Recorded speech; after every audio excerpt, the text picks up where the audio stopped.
Hello dear students, welcome to your English online class. Children, as we are doing chapter finite and non-finite verbs, so today we will discuss the questions which I gave you as homework and then we will proceed further.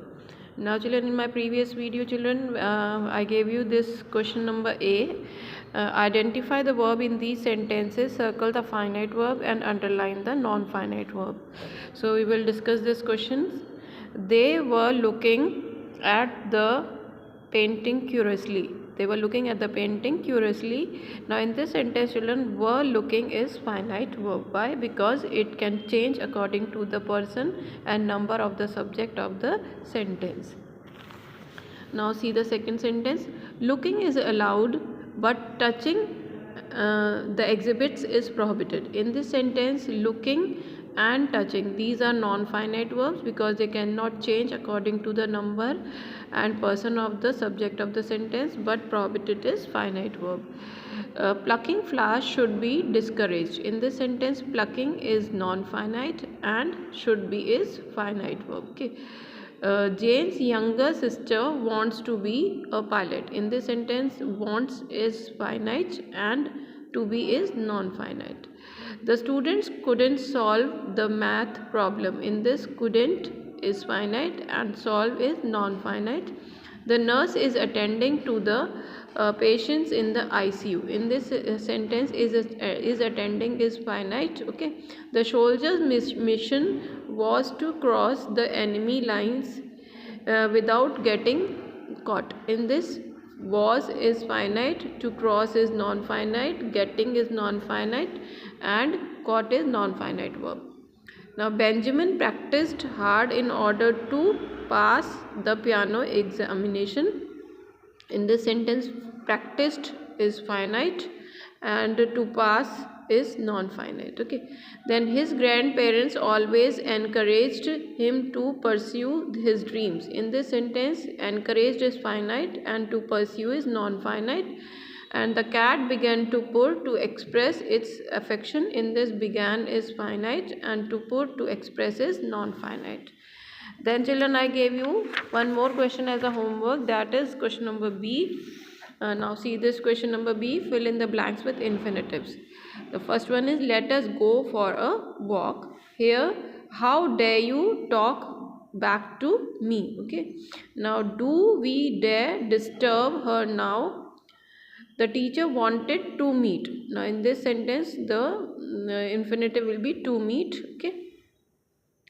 She hopes to find a suitable house for her parents. Let the guard check the car. My younger sister likes to help her out at an old age home. My mother demanded to know. Infinite is to know. And I love to dance. And the twins can speak both English and French. Now, then I gave you question number C as homework. You were asked to, in this question you have been asked to underline the participles in the given sentences and state their types. The talking parrot mimicked an old pirate. The talking parrot mimicked an old pirate. In this sentence, talking is present participle because it is defining the noun and it is working like an adjective, so it is present participle. Okay. Having lost all his belongings on the way, he felt miserable. Now in this sentence children, having lost is perfect participle because it is having this having plus past participle form of verb. We found a broken vase in the living room. In this sentence, word broken is past participle. Okay. Then his neglected talent as a footballer always made him sad. In this sentence, neglected is past participle. Then the planning committee for the annual function meets every week. In this sentence, planning is present participle. Having risen late, we hurriedly set out on our journey. In this sentence, having risen is perfect participle. Everyone went on a walking tour of the city. In this, walking is present participle. The people saw a floating car in the middle of the river. In this sentence, floating is present participle because it is modifying noun car and it is working as an adjective. Okay, so this verb is acting as an adjective, so this is present participle. Now placement of participles. The meaning of a sentence can change, children, completely. Now where we place participle in the sentence, it greatly affects the meaning of the sentence. The meaning of a sentence changes completely depending on where the participle is placed in the sentence. For example, he gave food to the children packed in aluminium foil. In this sentence, children, packed is participle, and if it is giving the meaning as if we are saying that the children were packed in aluminium foil. Rather, the sentence should be like this: he gave food wrapped in aluminium foil to the children. Now see this question number D, children. Rewrite these sentences after placing the participle in correct position. Add other necessary words also. Now see the first one. Sitting on the gate, a snake bit him.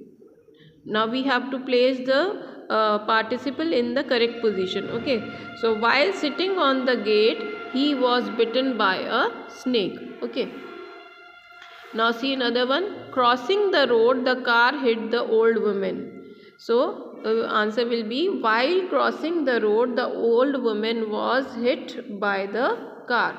Okay,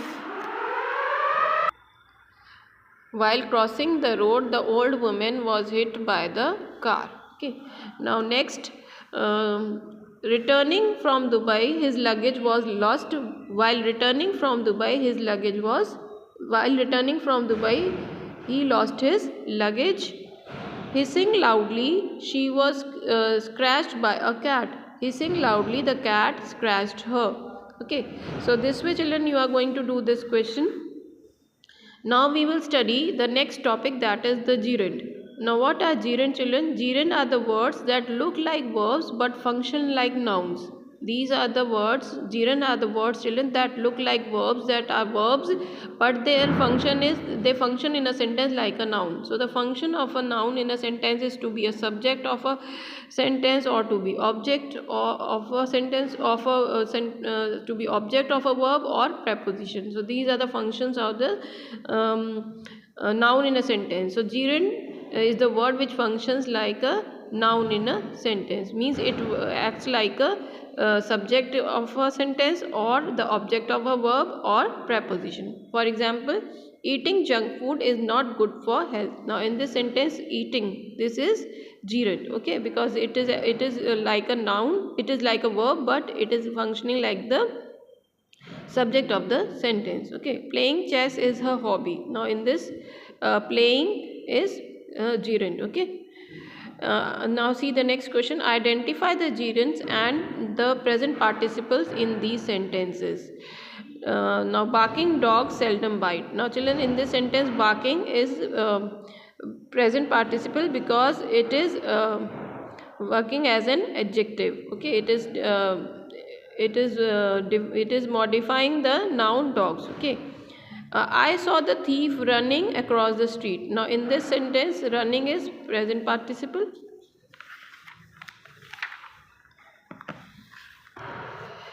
Now collecting stamps is an interesting hobby. So in this sentence, collecting is gerund, children. Flying kites is a fun activity associated with Makar Sankranti. Now in this sentence, flying is gerund. Okay, so same way you have to do this question, children.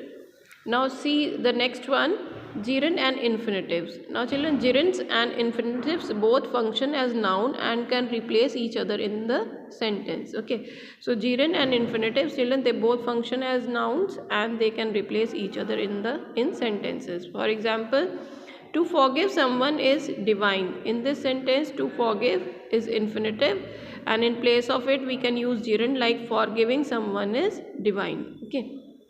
Similarly, see another example. Playing for the national team is her dream. In this sentence, playing is gerund and we can replace it with the infinitive to play. So to play for the national team is her dream. Okay, so this way this now let's see question number F. Rewrite the sentences using gerunds in place of infinitives. You may have to change some words also.